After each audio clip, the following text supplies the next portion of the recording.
Hello guys, welcome back on my channel maths with magic. आज हम लोग R S Agarwal book से chapter 10 शुरू करेंगे, ठीक है। और चैप्टर 10 क्या है? क्लास 6 का चैप्टर 10। और ये चैप्टर 10 क्या है? Ratio, proportion and unit method. तो देखो, each topic we will discuss one by one. Okay, so today we will start from the term ratio. Okay, चलिए रेशियो देखा जाए क्या होता है। Look, as you can see I have already written here definition, है ना। Ratio of numbers. The ratio of two non-zero numbers a and b, ठीक है, is the fraction a by b, and we write it as a is to b, read as a is to b. देखो, ऐसा number, ठीक है, जैसे कोई number होता है a by b, ठीक है ना। ए और बी मान लो कोई नंबर है, और ये कैसा नंबर है? नॉन जीरो, मतलब जीरो को छोड़कर कोई भी नंबर, ठीक है। Non zero means what? Zero को छोड़कर कोई भी नंबर। फ्रैक्शन में इस तरीके से नंबर है, तो इससे फिर हम इस तरीके से लिखते हैं, ठीक है ना। इसे, इस फ्रैक्शनल नंबर को हम इस तरीके से लिख सकते हैं, ठीक है। और यही क्या है? रेशियो। और इसे पढ़ते कैसे हैं? इसे इज टू पढ़ते, क्या पढ़ते? इज टू, ठीक है। ए इज टू बी, इस सिंबल को पे क्या पढ़ते? रेशियो का ये सिंबल है, इज टू पढ़ते, ए इज टू बी। तो कह सकते सिंपल सा, कोई नंबर इस तरीके से लिखा है तो वो क्या है? रेशियो है। क्या है ये? रेशियो है, ठीक है। अब सुनो, जैसे 1:2, 3:4, 9:10, ये क्या है? रेशियो में है। और इसी रेशियो को ना हम ऐसे भी लिख सकते हैं फ्रैक्शनल फॉर्म में, या फ्रैक्शन को बोलो तो रेशियो में लिखो, या रेशियो को फ्रैक्शनल फॉर्म में। जैसे 1/2 को 1:2 लिखते हैं, और वैसे ही 1:2 को 1/2 भी लिख सकते हैं, ठीक है। तो इसलिए लिखा है the ratio of two non zero number A and B is a fraction A by B. वो क्या है? फ्रैक्शन है ए बाई बी, जिससे हम ए इज टू बी के फॉर्म में लिखते हैं, ठीक है। या और उसे रीड करते ए इज टू बी। इस ये सिंबल जो है ना, ये रेशियो का रीड कैसे करते? ए इज टू बी। ओके, अब देखो, जैसे ये जो फर्स्ट होता है ना, फर्स्ट वाला, इससे हम कहते हैं फर्स्ट टर्म। जैसे मान लो कोई नंबर लिखा a is to b, this one is called first term, this one is called first term, या antecedent. Okay, this is called first term or antecedent. This one is called second term, yeah, consequent. Okay, तो जैसे this one is called first term, this one is second term, और first term को ही antecedent भी कहते हैं और second term को consequent कहते हैं। क्लियर? तो ratio of the number is clear. क्या होता है रेशियो? अब देखो, एक टर्म आता है इक्विवेलेंट रेशियो। क्या होता है? ऑन मल्टीप्लाइंग और dividing each of the ratio by the same non zero number we get a equivalent of the given number. अच्छा, फ्रैक्शन में तो पढ़ा था ना, फ्रैक्शन में जैसे 1/2 है, हाँ, इसका 2 इक्विवेलेंट लिखना होता था। मान लो 1/2 एक फ्रैक्शन है, उसका 2 इक्विवेलेंट, तो हम क्या करते थे? 1/2 को 2 से मल्टीप्लाई करें पहले, तो विल गेट 2/4। फिर इसी 1/2 को 3 से मल्टीप्लाई करें तो विल गेट 3/6। तो ये 2/4, 3/6 क्या है? ये इसका इक्विवेलेंट फ्रैक्शन है। ये दोनों इसका इक्विवेलेंट है। कैसे इक्विवेलेंट है? क्योंकि अगर फिर से आप डिवाइड करोगे ना, तो you will get the same number, आपको 1/2 ही मिल जाएगा, इसलिए ये इक्विवेलेंट होता है। जैसे, और सुनना, हम क्या बोले? हमने फ्रैक्शन के फॉर्म, फ्रैक्शन चैप्टर में पढ़ा था। जैसे मान लो कोई फ्रैक्शन दिया है 1/2, उसका हमें 2 इक्विवेलेंट लिखना है, 2 इक्विवेलेंट फ्रैक्शन लिखना है इसका, तो हम क्या करते थे? न्यूमरेटर और डेनोमिनेटर को सेम नंबर से मल्टीप्लाई या डिवाइड करते थे, ठीक है। तो हमने यहाँ पे मल्टीप्लाई करके मान लो निकाला। ओके, तो 2/4 एक आया, और 3 से फिर दोनों को डिवाइड मल्टीप्लाई किया तो विल गेट 3/6। हाँ, तो ये इक्विवेलेंट हुआ। ये 2/4 एंड 3/6 क्या है? इक्विवेलेंट। और कैसे इक्विवेलेंट है? क्योंकि अगर फिर से आप 2 और 4 को डिवाइड करोगे ना, you will get the same number 1/2। 3/6 को डिवाइड करोगे, you will get same number 1/2। Okay, 1/2 2। हाँ, इसलिए ये क्या है, इसका इक्विवेलेंट है। उसी तरीके से या तो जैसे मान लो होता है 40/60 होता है, तो इसे भी अगर कहा जाए कि इक्विवेलेंट लिखो भाई इसका, तो मेरी मर्जी हुई, हम इसे मल्टीप्लाई करके भी लिख सकते हैं दोनों को, या तो मेरा मन हुआ डिवाइड करके भी, डिवाइड करके 2 से, लेकिन डिवाइड करें या मल्टीप्लाई करें, number should be same, numerator और डिनोमिनेटर को सेम नंबर से ही मल्टीप्लाई या डिवाइड करते हैं। तो हम एक लिख सकते हैं 40 और 30 लिख सकते हैं ना। चलो फिर इससे और डिवाइड किया गया, 2/30 को 2 से डिवाइड करके एक बार और ही देखते हैं, तो विल गेट 10/15। तो इस तरीके से ना, इस तरीके से हमें क्या मिल सकता है, इक्विवेलेंट फ्रैक्शन इसका मिल सकता है। ठीक है, उसी तरीके से रेशियो के केस में क्या होता है, मान लो, ठीक है, मान लो ये लिखा है 30 और ये लिखा है 60, तो मान लो एक नंबर है रेशियो में 30:60 में, तो इसे हमें क्या करना है, सेम नंबर से या तो मल्टीप्लाई या तो डिवाइड कर देना है। ठीक है, तो हम अगर सेम नंबर से इसे डिवाइड करते, 2 से इसे भी और 2 से इसे भी डिवाइड किया, तो विल गेट इतना। हाँ, तो ये जो आएगा ना 15:30, ये इसका इक्विवेलेंट फ्रैक्शन, इक्विवेलेंट रेशियो होगा। ठीक है, और मान लो अगर आपने इसे 30 और 60 को फिर 5 से डिवाइड करना है दोनों को ही, तो you will get here 6 and here you will get 12। हाँ, तो ये जो 12 और 6 भी होगा ना, वो भी इसका क्या होगा, इक्विवेलेंट रेशियो होगा। तो कहने का सेंस है, जो रेशियो होते हैं उससे या तो मल्टीप्लाई या तो डिवाइड करते हैं, लेकिन सेम नॉन जीरो नंबर से, मतलब सेम नंबर से, जीरो को छोड़कर सेम नंबर से, तो हमें क्या मिलता है, इक्विवेलेंट रेशियो मिलता है। जैसे ये जो, जैसे पहले हमने ये 2 से दोनों को डिवाइड किया तो हमें मिला 12, 14, 15 एंड 30। मान लो अगर फिर से हमने इसे 5 से डिवाइड किया, हमें मिला 6 and 12। 6:12, 15:30 are the two equivalent ratio of this 30:60। अब देखो, एक होता है simple form, ratio in simple form. तो देखो, जैसे कोई रेशियो दिया है, इसी को लेते हैं इस तरीके से। ठीक है, तो ratio A:B is said to be in simplest form if the HCF of A and B is 1।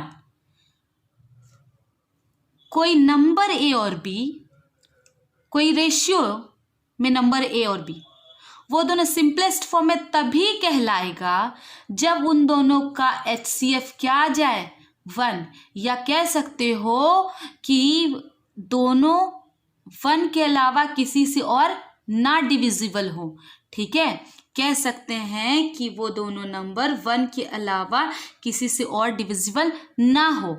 तो हम 2 तरीके से बना सकते हैं, है ना, 2 तरीके से बना सकते हैं। जैसे मान लो ये है, हाँ, तो इन दोनों का HCF निकाल लो, 6 डिवीजन मेथड से चलो निकाल लेते हैं HCF।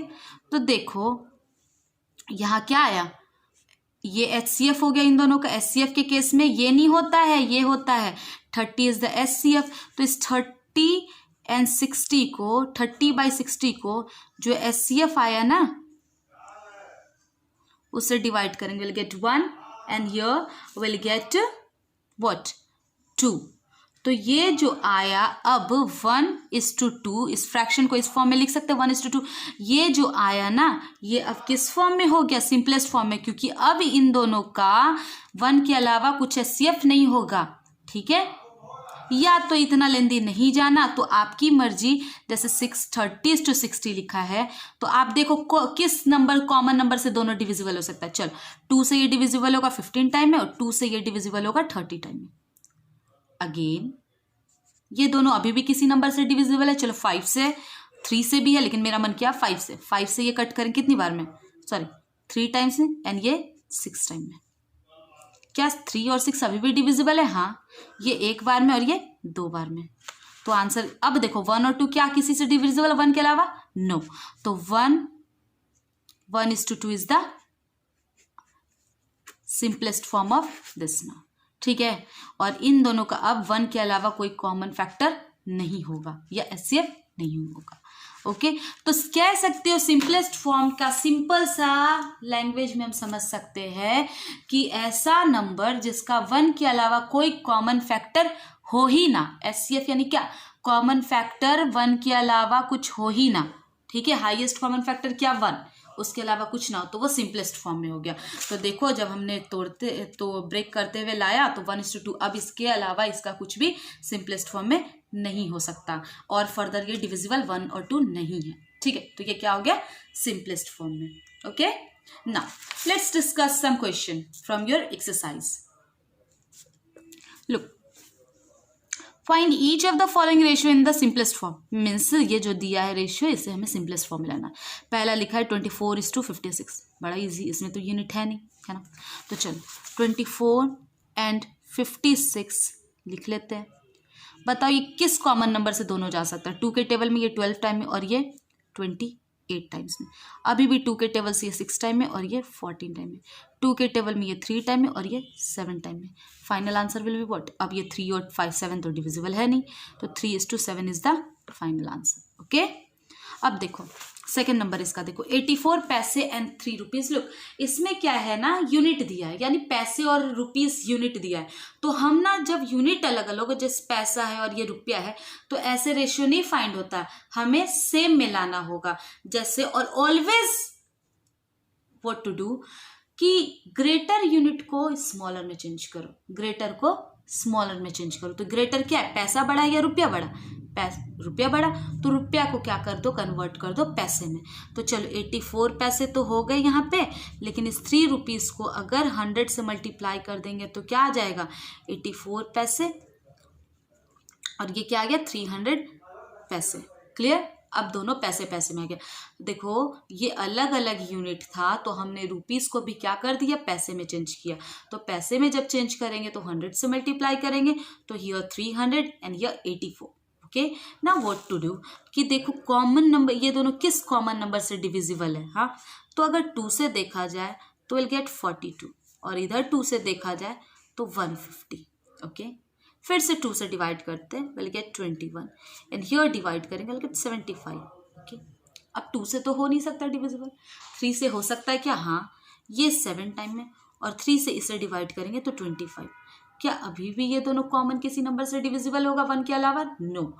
तो फाइनल आंसर क्या हो जाएगा, 7:25। ओके, अब देखो उसी तरीके से आप क्या कर सकते हो, 4 kg 750 ग्राम। तो इस 4 kg 1 ग्राम है और 1 kg है ना। तो इस kg को, बड़ा कौन है kg को कन्वर्ट कर लो ग्राम में। तो 4 × 1000 4000 gram and this one will be 750 gram. Okay, तो 4000 एंड 750 ग्राम का रेशियो निकाल लो। देखो fourth number 1.4 kg and 6 kg। अब ना दोनों ही kg में है ना, ये क्या है, दोनों ही kg में, लेकिन एक है रेशियो में, एक है डेसिमल में और एक है बिना डेसिमल का। तो आप 2 तरीके से इसे बना सकते हो, या तो दोनों को ही ग्राम में चेंज कर लो, ठीक है। तो चलो हम आपको 2 तरीके से बना के दिखाते हैं, या तो दोनों को ही ग्राम में चेंज कर देते हैं। 1.8 kg को अगर ग्राम में चेंज करेंगे विल मल्टीप्लाइड बाई 1000। इस 6 kg को भी अगर हम लोग कन्वर्ट करेंगे ग्राम में will multiply this one also by 1000। तो योर डेसिमल था, तो ये इससे देखो ये क्यों ऐसा किया ना, हमने ग्राम में चेंज कर लिया क्योंकि डेसिमल था। अगर डेसिमल नहीं होता तो आप तो दोनों सेम यूनिट है, डेसिमल नहीं होता तो आप डायरेक्टली फाइंड कर लेते हैं ना, बट यहाँ पे डेसिमल था, इसलिए हमने क्या किया ताकि कंफ्यूजन ना हो, दोनों को ही ग्राम में चेंज कर लिया, ठीक है, और दोनों को 1000 से मल्टीप्लाई कर लिया। तो यहाँ का डेसिमल हटा तो नीचे 10 से 10, 1 0 से 1 0 डिविजिबल। अब ये आया 1800 और यहाँ पे 6000। अब बताओ 2 0 यहाँ 2 0 यहाँ कट गया। 6 के टेबल में ये 3 टाइम में और 6 के टेबल में ये 10 टाइम में। क्या 3 और 10 और डिविजिबल है, नहीं। तो आंसर क्या होगा 3:10। दूसरा मेथड देखो, इसे सॉल्व करने का, अगर आपको 1000 से मतलब ग्राम में चेंज नहीं करना, तो जैसे हमारा क्वेश्चन था 1.8 kg क्योंकि सेम यूनिट है ना, एंड 6 kg सेम यूनिट है, तो चलो मन नहीं कर रहा है मेरा चेंज करने का, ठीक है। इसका डेसिमल हटा, यहाँ क्या आ जाएगा 10 और इसके नीचे डिनोमिनेटर में कुछ नहीं तो 1। 10 का और 1 का एलसीएम क्या होगा, डिनोमिनेटर में 10 और 1 का एलसीएम क्या होगा 10 होगा, एलसीएम क्या होगा 10। एलसीएम जो आया हमारा 10 से 10 को डिवाइड करो, कितनी बार में कटेगा 1 को 18 से मल्टीप्लाई करो, इट विल बी 18। 10 से 10 कितनी बार में डिवाइड, 10 से 1 कितनी बार में डिवाइड, 10 10 को 6 से मल्टीप्लाई करो 60। अभी ये केजी में ही है, कुछ नहीं करना। चलो ठीक है, अब तो डेसिमल हट चुका है, तो अब क्या कर सकते हैं, ये 3 टाइम में डिवाइड होगा और ये 10 टाइम में, है ना। तो 3:10 is the answer. Either you can solve with this method or this method, you will get the same answer. You will get the same answer. Okay. Your wish. If you want to convert this into gram, you can convert it. Then you can find answer. Or if you want to do without changing this kg into gram, but why we have done this? Because there was a decimal. अगर decimal नहीं होता तो simple सा जैसे ये solve किया था वैसे सॉल्व कर लेते हैं, क्योंकि सेम यूनिट तो था, तो क्यों चेंज करना, है ना। डेसिमल नहीं होता तो जैसे वैसे, लेकिन डेसिमल है तो हम डेसिमल हटाए तो यहाँ 10 गया, और यहाँ पे तो है नहीं डिनोमिनेटर में कुछ भी, तो हमने 1 लिखा। इन दोनों का एलसीएम क्या होगा, 10 होगा। ठीक है, 10 से इसे डिवाइड किया 1 टाइम में, 1 × 18 18, और 10 से इसे डिवाइड किया 10 टाइम्स में डिविजल, 10 को 6 से मल्टीप्लाई 60, और फर्दर जब इसे डिवाइड करेंगे सेम नंबर से तो विल गेट 3:10। चलिए, rest of the questions will discuss in our next video. Thank you.